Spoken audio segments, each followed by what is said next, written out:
SV6 news కు స్వాగతం. ముందుగా హెడ్లైన్స్. కావేరిలోకి మెట్టూరు నీరు. క్రీడాకారులను ప్రోత్సహించేలా త్వరలో sports policy CM Revanth Reddy.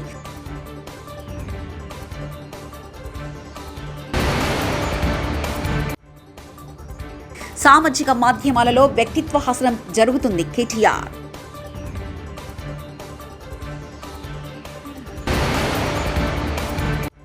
Pingali Venkaiah స్ఫురణకు వస్తూనే ఉంటారు పవన్ కళ్యాణ్. సేలం జిల్లా మెట్టూరు డ్యాం నుంచి గురువారం ఉదయం 7 లక్షల గరపటడుగుల నీటిని కావేరీ నది కాలువలోకి విడుదల చేశారు. పొరుగు రాష్ట్రం కర్ణాటకలో కురుస్తున్న భారీ వర్షాల కారణంగా అక్కడ డ్యాంలు పూర్తి స్థాయిలో నిండి పొంగి పొర్లుతుండటంతో మిగులు జలాలను కావేరీ నదిలోకి విడుదల చేస్తున్నారు. మెట్టూరు డ్యాంకు వస్తున్న 2 లక్షల గరపటడుగుల నీటిని అలాగే 16 గేట్లు ఎత్తి విడుదల చేస్తున్నారు. డ్యాం పూర్తి స్థాయిలో నిండిన నేపథ్యంలో సేలం జిల్లా కలెక్టర్ బృందాదేవి, జలవనరులు, ప్రజాపనుల శాఖల ఇంజనీర్లు ఉన్నతాధికారులతో కలిసి పరిశీలించారు. హమాస్ అధినేత ఇస్మాయిల్ హనియా హత్యతో పశ్చిమాసియాలో ఉద్రిక్త పరిస్థితులు నెలకొన్నాయి. ఇజ్రాయెల్పై ప్రతీకార చర్యలు తప్పవని ఇరాన్ స్పష్టం చేసింది. ప్రత్యక్ష దాడులకు దిగాలని ఇరాన్ సుప్రీం లీడర్ ఖమేనీ ఆదేశాలు వచ్చినట్లుగా వార్తలు వచ్చాయి. ఇజ్రాయెల్ను వదలబోమని హమాస్ సంస్థ కూడా ప్రకటన చేసింది. హనియా మృతితో పశ్చిమాసియాలో పరిస్థితులు దిగజారే అవకాశం ఉంది. భారతీయ జెండా రూపకర్త, తెలుగు జాతి ముద్దుబిడ్డ పింగళి వెంకయ్య జయంతి నేడు. ఈ సందర్భంగా ఆ మహనీయుని డిప్యూటీ సీఎం పవన్ కళ్యాణ్ స్మరించుకున్నారు. పింగళి వెంకయ్య అందించిన స్ఫూర్తిని జాతి మరవదన్నారు. ఈరోజు పింగళి వెంకయ్య జయంతి అని ఆ మహనీయునికి మనస్ఫూర్తిగా అంజలి ఘటిస్తున్నారని తెలిపారు. స్వాతంత్ర ఉద్యమ కాలంలో మన దేశానికి ఒక కేతనం ఉండాలనే తపనతో వెంకయ్య మొవ్వనలతో పతాకాన్ని తీర్చిదిద్దారన్నారు. ఆ జెండా నాడు నేడు ఎన్నడూ మన కీర్తి కేతనంగా ఎగురుతూనే ఉంటుందన్నారు. ఆ జెండాకు సెల్యూట్ చేసిన ప్రతిసారి పింగళి వెంకయ్య స్ఫురణకు వస్తూనే ఉంటారని ఉప ముఖ్యమంత్రి పవన్ కళ్యాణ్ తెలిపారు. హైదరాబాద్లో మరో అంతర్జాతీయ క్రికెట్ స్టేడియం నిర్మిస్తామని తెలంగాణ సీఎం రేవంత్ రెడ్డి ప్రకటించారు. బేగరి కంచలోని సిల్క్ యూనివర్సిటీ సమీపంలో ఈ నిర్మాణం చేపడతామని తెలిపారు. దీనిపై బీసీసీఐతో ప్రాథమిక చర్చలు పూర్తి చేశామన్నారు. ఈ మేరకు శాసనసభలో సీఎం మాట్లాడారు. రాష్ట్రంలో క్రీడాకారులకు అన్ని విధాలుగా అండగా ఉంటామని, ప్రోత్సహిస్తామని, త్వరలో స్పోర్ట్స్ పాలసీ కూడా తీసుకొస్తామని సీఎం రేవంత్ రెడ్డి చెప్పారు. వాళ్ళు ఏర్పాటు చేసిన దాంట్లోనే ఆ విధంగా ఉంటే ప్రభుత్వం వైపు నుంచి సహకారం ఉంటే ఇంకా అద్భుతంగా రాణించడానికి అవకాశం ఉంటుంది. అందుకే రాష్ట్ర ప్రభుత్వం స్పష్టంగా ఈసారి బడ్జెట్లో గతంలో ఎన్నడూ లేని విధంగా 361 కోట్ల రూపాయలు స్పోర్ట్స్ కోసము మనం కేటాయించడం జరిగింది. ఇదే కాకుండా ఈరోజు క్రీడాకారులను అంటే ప్రభుత్వ ఉద్యోగము లేకపోతే ఉద్యోగ భద్రత కోసం పెద్ద పెద్ద చదువులు చదవాలని తల్లిదండ్రులు ఏదైతే తాపత్రయపడుతుర్రో పిల్లల్ని పూర్తిగా పుస్తకాలకే అంకితం చేసి అసలు వాళ్ళకి ఎలాంటి క్రీడా అవకాశాలే లేకుంటే తల్లిదండ్రులు పిల్లల మీద ఒత్తిడి తీసుకొచ్చి చదువుకునే విధంగా ఒత్తిడి చేస్తున్నారో, ఆటలలో కూడా రాణిస్తే ఉద్యోగాలు వస్తాయి, ఉపాధి వస్తుంది, ఆ కుటుంబానికి గౌరవం పెరుగుతుంది. ఈ విషయం ప్రపంచానికి తెలవడం కోసమే ఈరోజు నిఖత్ జరీన్కి ఆర్థిక సాయం అందించినాం. జూబ్లీహిల్స్ బంజారాహిల్స్ ప్రాంతంలో ఇల్లు కట్టుకోవడానికి 600 గజాల ప్లాట్ ఇచ్చినాం. అదేవిధంగా సిరాజ్కు కూడా మనం ప్రభుత్వ ఉద్యోగం గ్రూప్ 1 అతని ఎడ్యుకేషన్ క్వాలిఫికేషన్ లేకపోయినా ఎగ్జామ్షన్ ఇచ్చి, నేను పదే చెప్పిన చదువు కంటే కూడా క్రీడలలో రాణిస్తే తప్పకుండా ఉద్యోగ భద్రత ఉంటుందని. ఇంటర్మీడియట్ పాస్ అయిన సిరాజ్కు మనం ఇస్తున్న గ్రూప్ 1 జాబ్కి యాక్చువల్గా డిగ్రీ క్వాలిఫై అయి ఉండాలి. మనం ఆ ఎడ్యుకేషన్ కూడా ఎగ్జామ్షన్ ఇచ్చి మరి మనం సిరాజ్కి ప్రభుత్వ ఉద్యోగం ఇవ్వడం జరిగింది. అధ్యక్ష నిఖత్ జరీన్ గ్రాడ్యుయేట్ కాబట్టి వారికి కూడా మనము గ్రూప్ 1 డిఎస్పి కార్డర్ పోస్ట్ ఇవ్వడం జరిగింది. ఈరోజు నేను తమ ద్వారా తెలంగాణ రాష్ట్రంలో కంప్లీట్గా స్పోర్ట్స్ పాలసీని తీసుకురాదలుచుకున్నాము. వివిధ రాష్ట్రాలల్లో మేము వాటిని స్టడీ చేసి వాటికి సంబంధించిన సమాచారాన్ని కూడా సేకరించినాము. అత్యధికంగా క్రీడాకారులకు ప్రోత్సాహకాలు ఇస్తున్నది హర్యానా రాష్ట్రము. అంటే అర్జున్ అవార్డీస్ కానీ ఇతర ఏ అవార్డీస్ అయినా ఇతర మెడల్స్ ఏం తీసుకొచ్చినా ఆటోమేటిక్గా వాళ్ళకి సహాయం అందించే విధంగా ఒక పాలసీ ఉన్నది.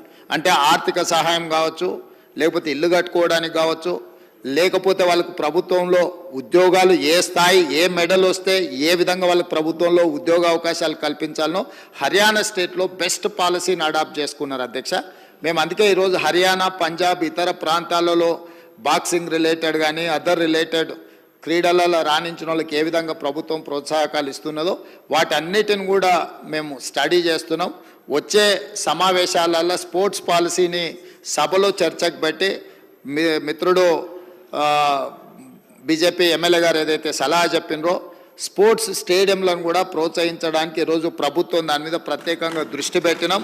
వీలైనంత మేరకు మండలానికి ఒక మంచి మినీ స్టేడియంను నిర్మిస్తే నిజంగానే ఉపయోగం ఉంటుంది. కాకపోతే ఈరోజు తెలంగాణలో భూముల విలువ అత్యధికంగా పెరిగిపోయి ప్రభుత్వ భూములు కబ్జాలకు లోనయ్యి చాలా ప్రాంతాలలో లేవు. ఎక్కడైనా సామాజిక మాధ్యమాల్లో వ్యక్తిత్వ హాసనాలు జరుగుతున్నాయని భారాస నేత కేటీఆర్ అన్నారు. ప్రధాని నుంచి ఎమ్మెల్యేల వరకు వ్యక్తిత్వాన్ని కించపరిచేలా వీడియోలు వస్తున్నాయని తెలిపారు. శాసనసభలో తమ సభ్యులు ఎవరూ వీడియోలు తీయలేదని స్పష్టం చేశారు. భావ వ్యక్తీకరణ స్వేచ్ఛను హరించేలా కొన్ని చట్టాలు వస్తున్నాయని వాటిపై ఆలోచించి నిర్ణయం తీసుకోవాలని కేటీఆర్ సూచించారు. ఎవరు అలాంటి దుస్సాహసం చేయకుండా నిందితుడికి వెంటనే శిక్ష పడుతుంది, బాధితులకు న్యాయం వస్తుందనే విధంగా ప్రతి జిల్లాలో అవసరమైతే ప్రత్యేక ఫాస్ట్ ట్రాక్ కోర్టులు ఏర్పాటు చేయాలని ప్రభుత్వానికి మా విజ్ఞప్తి. అదే మాదిరిగా అధ్యక్ష, not just in the issue of sexual molestations etcetera, but also ఇతర సైబర్ క్రైమ్ విషయంలో కూడా. ఎందుకంటే ఇప్పుడు క్రైమ్ రూపం మారుతోంది. ఇదివరకు మనకు ఎన్నో సెక్షన్స్ ఉన్నాయి అధ్యక్ష పీనల్ కోడ్లో, అవన్నీ కూడా చాలా అవుట్డేటెడ్ అయిపోయినాయి, ఆబ్సలీట్ అయిపోయినాయి. అందుకే కొత్త చట్టాలు కూడా వస్తూ ఉన్నాయి. నేను రాష్ట్ర ప్రభుత్వాన్ని అడుగుతా ఉన్నాను, ఈ మధ్యన కేంద్ర ప్రభుత్వం కొన్ని కొత్త న్యాయ చట్టాలు కూడా తెచ్చింది. అయితే ఈ న్యాయ చట్టాల వల్ల కొంత మనకేమైనా ఇబ్బంది కలుగుతుందో అనే ఒక భయం కూడా కొన్ని వర్గాల నుంచి వ్యక్తం అవుతూ ఉంది. ముఖ్యంగా మన తెలంగాణ ఈ ప్రాంతంలో వామపక్ష ఉద్యమాలు, ప్రజా సంఘాలు చాలా విస్తృతంగా చాలా క్రియాశీలంగా ఉండే రాష్ట్రం మన తెలంగాణ. ఎంతోమంది గతంలో ప్రజా ఉద్యమాల్లో పాల్గొని అసూలు బాసిన నేల తెలంగాణ. అట్లాంటి తెలంగాణలో మనం కొత్త చట్టాల వల్ల పోలీస్ రాజ్యంగా ఏమన్నా రాష్ట్రం మారుతుందా అనే ఒక అనుమానం కూడా కొన్ని ప్రజా సంఘాల్లో, పౌర సంఘాల్లో, వామపక్ష సంస్థల్లో, ఇతరుల్లో కూడా ఉంది. దయచేసి నేను మంత్రి గారిని కోరుతా ఉన్నాను, కర్ణాటక రాష్ట్రం ఎక్కడైతే కాంగ్రెస్ గవర్నమెంట్ ఉందో, పశ్చిమ బెంగాల్, తమిళనాడు, ఈ 3 రాష్ట్రాల్లో కూడా ఆ కేంద్రం తీసుకొచ్చిన చట్ట సవరణలను వారు కొంత మార్పులు చేర్పులు చేసి పోలీస్ రాజ్యంగా కాకుండా ప్రజలకు, పౌర సంఘాలకు, ప్రజాస్వామ్యంలో నిరసనలకు హక్కుండే విధంగా వారు కొన్ని చట్ట సవరణలు కూడా తీసుకొచ్చారు. నాకు తెలుసు ఈ బిల్లుతో డైరెక్ట్గా దానికి సంబంధం లేకపోవచ్చు, కానీ ప్రభుత్వాన్ని నేను కోరేది ఏమంటే ఈ చట్టాల విషయంలో కూడా మన రాష్ట్ర ప్రభుత్వం, మన రాష్ట్రంలో కూడా ఒక విధానపరమైన నిర్ణయం మీరు తీసుకోండి. తప్పకుండా మనం కూడా ఆలోచన చేయవలసిన అవసరం ఉంది. సిద్ధరామయ్య గారు ఇప్పటికే చాలా వివరంగా ఈ విషయంలో తన నిరసన చెప్పారు. తప్పకుండా మా కర్ణాటక రాష్ట్రంలో దీనికి సవరణలు కూడా తీసుకొస్తామని చెప్పారు. నేను మంత్రి గారిని స్పష్టంగా నేను ఈ బిల్లుతో సంబంధం లేకపోయినా ఈ విషయంలో ప్రభుత్వం మన సభ్యులకు, రాష్ట్ర ప్రజలకు ఒక విశ్వాసం నింపే ప్రయత్నం చేయాలని కోరుతా ఉన్నాం. అత్యాచార బాధితులకు, అదేవిధంగా సైబర్ క్రైమ్లో ఇవాళ లక్షలు కోల్పోతున్న వాళ్లకు సత్వర న్యాయం లభించే విధంగా ఫాస్ట్ ట్రాక్ కోర్టులు ప్రతి జిల్లాలో ఏర్పాటు చేయాలి. వేగంగా అందులో కావాల్సిన నియామకాలు పూర్తి చేయాలి. ఏమైనా గ్యాప్స్ ఉంటే భర్తీ చేయాలి. వేగంగా స్పీడీ ఎక్స్పెడిషియస్ జస్టిస్ జరగాలి. ఎందుకంటే పెద్దలు ఒక సామెత చెప్తారు అధ్యక్ష, justice delayed is justice denied. అంటే ఎంత ఆలస్యంగా న్యాయం దొరికితే అంత అన్యాయం జరిగినట్టే లెక్క అని. కాబట్టి justice delayed is justice denied అనే మాటను గుర్తు చేసుకుంటూ ఫాస్ట్ ట్రాక్ కోర్టులు ఏర్పాటు చేయాలి. కేంద్ర చట్టాల విషయంలో కూడా తప్పకుండా రాష్ట్ర ప్రభుత్వం కూడా తన వైఖరి తెలియజేయాలి. పోలీస్ రాష్ట్రంగా, పోలీస్ రాజ్యంగా తెలంగాణ మారకుండా. మళ్ళా మంత్రి గారు ఇవాళ ఐటీ మినిస్టర్గా కూడా వారే ఉన్నారు. మినిస్టర్ గారిని కూడా నేను ఒకటి కోరుతున్నాను, ఈ మధ్యన ఇంకొక బిల్లు తెస్తా ఉన్నారు. సోషల్ బ్రాడ్కాస్ట్ల మీద కూడా పాబంది పెడుతూ, సోషల్ మీడియా మీద కూడా పాబంది పెడుతూ ఒక బిల్లు తెస్తా ఉన్నారు. దయచేసి మంత్రి గారిని నేను కోరుతా ఉన్నాను, భావ వ్యక్తీకరణ స్వేచ్ఛను హరించే విధంగా ప్రజాస్వామ్య దేశంలో ఏది చేసినా అది తప్పవుతుంది. ఎందుకంటే అల్టిమేట్గా డిజిటల్ మీడియాలో కూడా పౌరులు తమ భావాలను స్వేచ్ఛగా, తమ వాక్ స్వాతంత్రాన్ని పూర్తి స్థాయిలో వినియోగించుకుంటూ వ్యక్తీకరించే అవకాశం ఉండాలి. దయచేసి అలాంటి ఏమన్నా వస్తే తప్పకుండా దాన్ని మనందరం కూడా కలిసికట్టుగా నిరోధించాలని చెప్పి కూడా కోరుతూ మా పార్టీ తరఫున రాష్ట్రంలో భావ వ్యక్తీకరణ స్వేచ్ఛకు వచ్చిన ఇబ్బంది ఏమీ లేదని మంత్రి పొన్నం ప్రభాకర్ అన్నారు. భావ వ్యక్తీకరణ స్వేచ్ఛ ఎదుటి వ్యక్తిని కించపరిచేలా ఉండకూడదన్నారు. శాసనసభలో ఆయన మాట్లాడారు. సామాజిక మాధ్యమాల్లో కొందరు అతిగా ప్రవర్తిస్తున్నారని, మహిళా మంత్రిపై అనుచితంగా మీమ్స్ చేశారని ఆగ్రహం వ్యక్తం చేశారు. మహిళలను అవమానపరిచేలా సోషల్ మీడియాలో వీడియోలు చేసేవారిపై తగిన చర్యలు తీసుకోవాలని కోరారు. తమ వాక్ స్వాతంత్రాన్ని పూర్తి స్థాయిలో వినియోగించుకుంటూ వ్యక్తీకరించే అవకాశం ఉండాలి. దయచేసి అలాంటి ఏమన్నా వస్తే తప్పకుండా దాన్ని మనందరం కూడా కలిసికట్టుగా నిరోధించాలని చెప్పి కూడా కోరుతూ మా పార్టీ తరఫున సభ్యులు చెప్పిన భావ స్వేచ్ఛకు సంబంధించి ఎవరికి ఇబ్బంది లేదు. ఉదాహరణకు మీ శాసనసభలో జరిగిన సంఘటన, దాని తదుపరి వీడియో వచ్చినటువంటి అంశం మీద మీ దృష్టికి తెస్తా ఉన్నా. వారి ఉద్దేశం అటువంటి వారిని కూడా చర్య తీసుకోవద్దంటే, సభ జరుగుతూ ఉంది, మిత్రులు ధర్నా చేస్తూ ఉన్నారు, అక్కడి నుంచి ఫోటోలు తీస్తుంటే మేము చూసినాం లేదని మా సహచార సభ్యుడు వచ్చి మాకు చెప్తా ఉంటుంటే దాని మీద వచ్చిన వీడియో చూస్తే మీరు తప్పకుండా దాని మీద ఈ సోదరికి జరిగినా సిగ్గుగా అనిపించే పరిస్థితి ఉంది. దయచేసి సభ్యులందరూ కూడా గమనించండి. ఇటువంటి పరిస్థితి ఉంటుంది. నేను కూడా చెప్పిన, నేను మొన్న కూడా రవాణా శాఖ మంత్రిగా నిజంగా మహిళలు 70 కోట్ల మంది ప్రయాణం చేశారు. నేనేమంటున్నా, ప్రయాణం చేసే సందర్భంలో ఒకవేళ కొత్తలో వచ్చినప్పుడు అరే ఫ్రీ బస్ వచ్చింది కానీ వాళ్ళని ప్రయాణం చేసి ఉండొచ్చు. కానీ ఇవాళ ఎటువంటి వీడియోలు అంటే కొంతమంది వ్యక్తులు తెలుసు సంబంధించినటువంటి ఇవాళ సోషల్ మీడియాకు సంబంధించి నేను మీ ద్వారా పోలీసు అధికారులు కూడా అటువంటి వాళ్ళకి సంబంధించి చర్యలు తీసుకునే పరిస్థితి స్వయంగా వారిని అంటే ఆ వీడియో చూసినట్టయితే మీరు కూడా నిజంగా చెప్తా ఉన్నా దయచేసి అధ్యక్ష, అటువంటి వీడియోలను ప్రదర్శించే పరిస్థితి ఉంటే ఎట్లా అధ్యక్ష? కావాల్సుకొని దానికి సంబంధించి నిన్న మేము మాట్లాడుతుంటే ఏదో ప్రతిదీ ఒక నిమిషంలో ఏదైనా ఇప్పుడు ఒక ప్రతిబంధన, ఒక నిబద్ధత దానేకంగా మనం ఆనాడు ప్రభుత్వం మాట్లాడిన వాళ్ళు 100 మంది మీద కేసులు పెట్టిన అధ్యక్ష. ఒక్కొక్కరికి ఎన్ని రకాలుగా సోషల్ మీడియాలో ఇయ్యాలి. నా దగ్గర కూడా చెప్తాను, అనేక మంది మేము నా కార్యకర్తలు కేసులు ఎదుర్కొన్నటువంటి పరిస్థితి ఉన్నది. ఇవాళ ఏం మాట్లాడింది కూడా ఉన్న జరిగిన వాస్తవాన్ని ప్రభుత్వ నిర్ణయాన్ని వ్యతిరేకిస్తే ఇవాళ నేరుగా ఇండివిజువల్స్, ఒక మంత్రి, ఒక గిరిజనకు సంబంధించినటువంటి ఒక సోదరి మన మహిళ ఇక్కడ జరిగినటువంటి శాసనసభలో జరిగిన దాని మీద కూడా ఇట్లా నేను అడుగుతాను గౌరవ్ అమ్మా, నేను మీ గురించి నేను నా పార్టీకి సంబంధించి నేనేం మళ్ళా నేను social media this is running commentary sir అధ్యక్ష, రన్నింగ్ కామెంటరీ.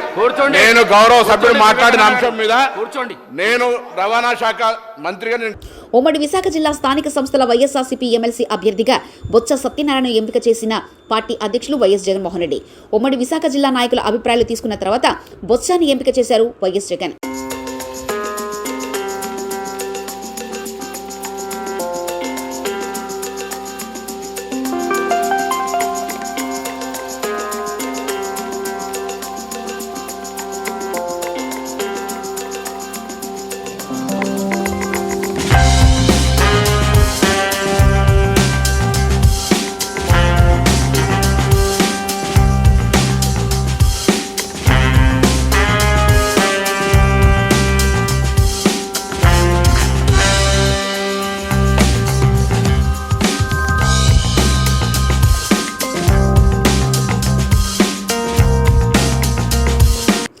కేంద్ర మాజీ మంత్రి చింతామోహన్ ఆధ్వర్యంలో చిత్తూరు జిల్లా కలెక్టరేట్ ముందు ధర్నా నిర్వహించారు. ఎస్సీ వర్గీకరణ, ఆ 2 కుటుంబాల ఆర్థిక దోపిడీ, అధికార దాహం, రాష్ట్ర అప్పులు, 9 కోట్ల తెలుగు ప్రజల ఆత్మాభిమానం పలు అంశాలపై శుక్రవారం చిత్తూరులో మీడియాతో మాట్లాడారు చింతామోహన్.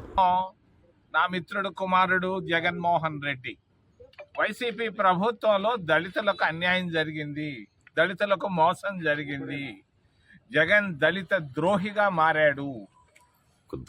మరి నిన్న వచ్చినటువంటి సుప్రీంకోర్టు జడ్జిమెంట్ భారతదేశ అఖండతను దెబ్బతీసే విధంగా ఉంది. నిన్న సుప్రీంకోర్టు జడ్జిమెంటు 7 సభ్యుల ధర్మాసనం ఇచ్చినటువంటి జడ్జిమెంటు భారతదేశ అఖండత, భారతదేశ సమగ్రత, భారతదేశ సమైక్యతను దెబ్బతీసే విధంగా అనాలోచితమైనటువంటి నిర్ణయాన్ని నిన్న ప్రకటించారు.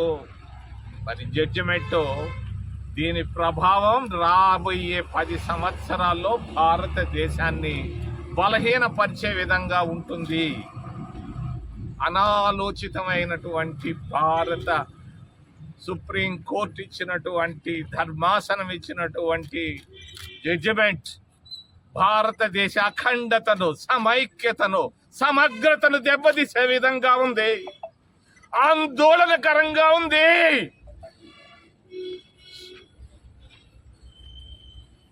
మరి కావేరిలోకి మెట్టూరు నీరు. క్రీడాకారులను ప్రోత్సహించేలా త్వరలో sports policy CM Revanth Reddy.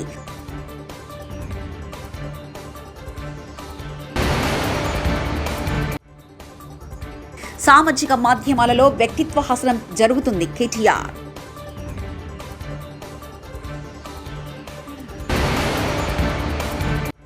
Pingali Venkaiah స్ఫురణకు వస్తూనే ఉంటారు పవన్ కళ్యాణ్. ఇవి బులెటిన్ విశేషాలు. చూస్తూనే ఉండండి SV6 న్యూస్.